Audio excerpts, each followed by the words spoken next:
Hey, Women's Freedom Conference. I am Simone Amelia, and as a female hip-hop journalist with a Middle Eastern heritage from Australia, I've always felt pretty much invisible and truly one of one.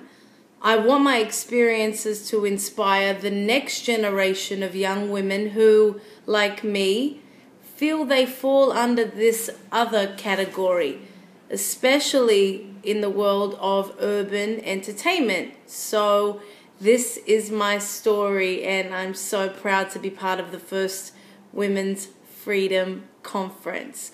Inspired by magazines like Vibe and of course The Source magazine, my dream from early teenage years was to create a similar publication in my home country of Australia. Hip-hop culture there is ridiculed to this day and often looked upon as a joke by the mainstream entertainment industry, thanks in no small part at all to the inherent racism that runs rampant in society there, yet is rarely spoken about.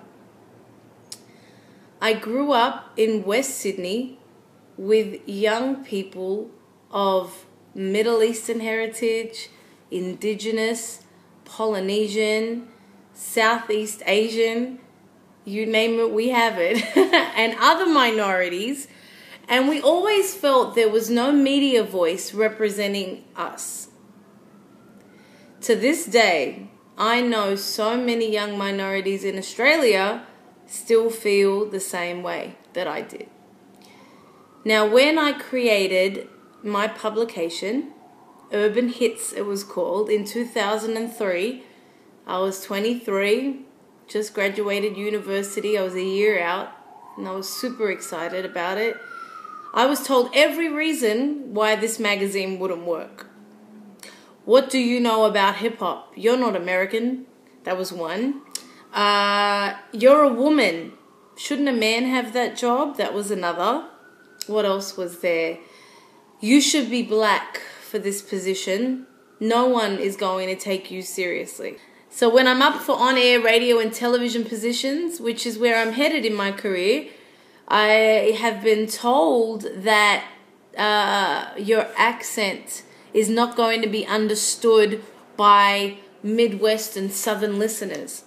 Even though I've had great success at radio, there are still news directors and program directors that feel like a foreign accent will not be taken to very well, even though the feedback that I've gotten from listeners is amazing. So that's another thing that makes me one of one, feeling invisible in hip-hop and an anomaly. They don't even know where to put me racially, even to this day.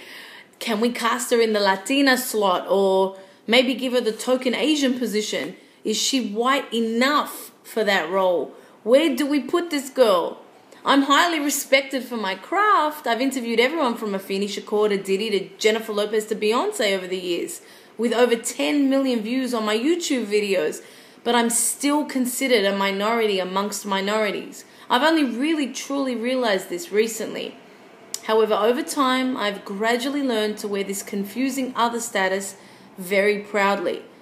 I speak with young women all the time, especially through networks like the Women in Entertainment Empowerment Network that I'm a big part of. And there's always at least one young woman who identifies and connects with me. She's usually part of a minority in hip-hop, something like Middle Eastern, East Indian, Native American, Southeast Asian, and she wants so much to belong somewhere and not feel alone. And I know my mission is to encourage girls like me, like this, who dream to be part of this entertainment world, that no matter how they're viewed, they can be recognized and ultimately respected for who they are. So even if my experiences touch just one girl who feels like an other, perhaps of Jordanian descent, Samoan, Sri Lankan, just know you belong exactly where you want to be. Who cares what people think you are? You know who you are. The only person you have to answer to in this life is you, and a higher power if you believe.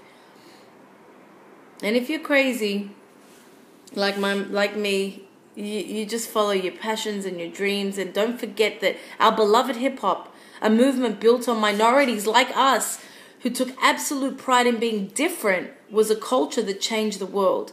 It's up to us to not only carry on that tradition, but take absolute pride in evolving it.